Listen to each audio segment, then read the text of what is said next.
Britain declared war on Germany on the 4th of August 1914.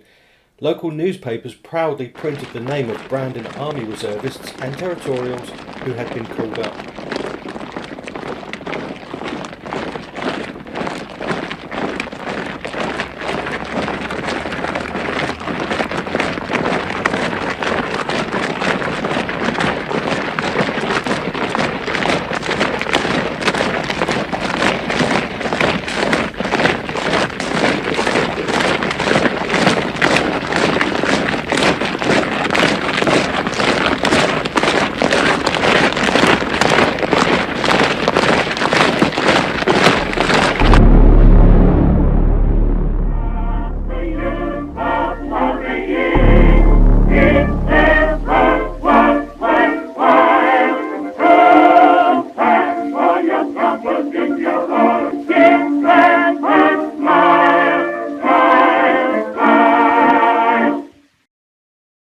A list of names was also printed on the inside of the porch at St. Peter's Church.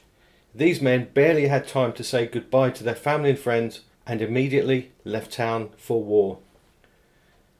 Although war brought anxiety for some residents, the overwhelming feeling in Brandon and across the nation was that of patriotic excitement.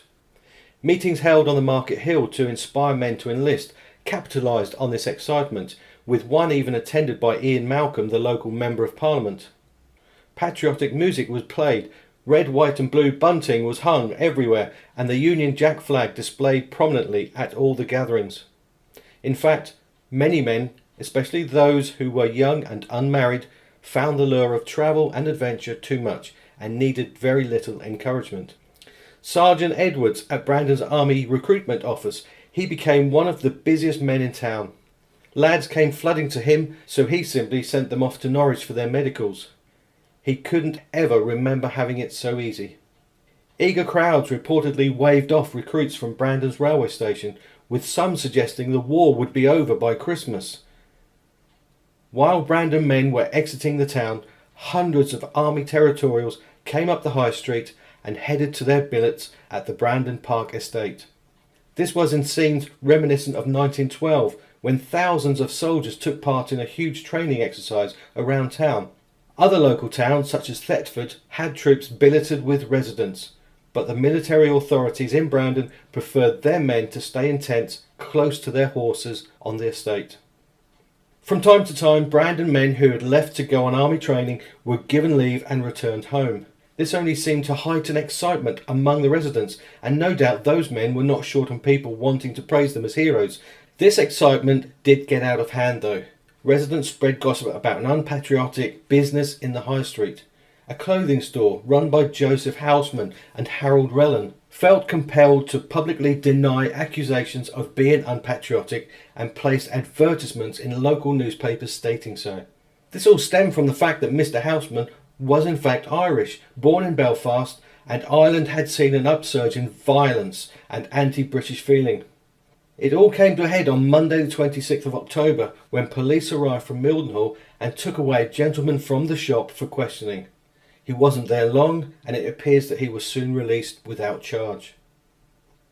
Talking of the police, 9 extra special constables were sworn in at Brandon. They were not to apprehend spies, but instead retain law and order should the enemy invade. The British Army had noticed how the fleeing Belgian refugees had clogged up roads and prevented the efficient movement of troops going to the front to fight. So the special constables' main role would have been to keep local residents in their house in the event of an invasion. Yet, despite the initial euphoria and patriotism, there was already talk of the enemy crossing the English Channel to invade Britain. It seemed the war in France was not playing out as some had foreseen. Thoughts of it being over from Christmas disappeared. Through all this confusion, residents still exercised their patriotic duty. Mr. Albert Chapman, living at Beaver House on Bury Road, he was the church organist at St. Peter's Church. He and his wife made up gift boxes of fruit, tobacco and matches, which they sent out to Brandon men who were serving overseas.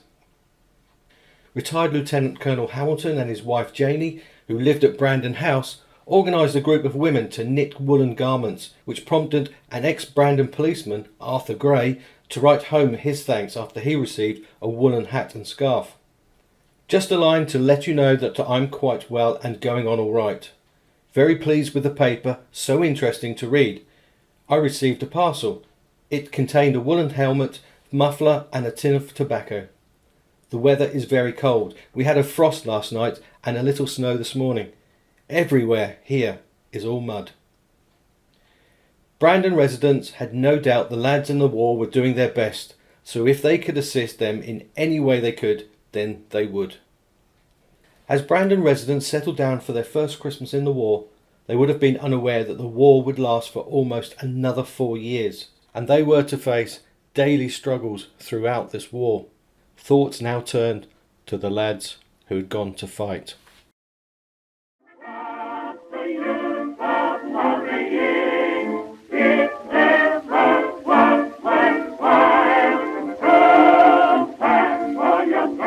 In your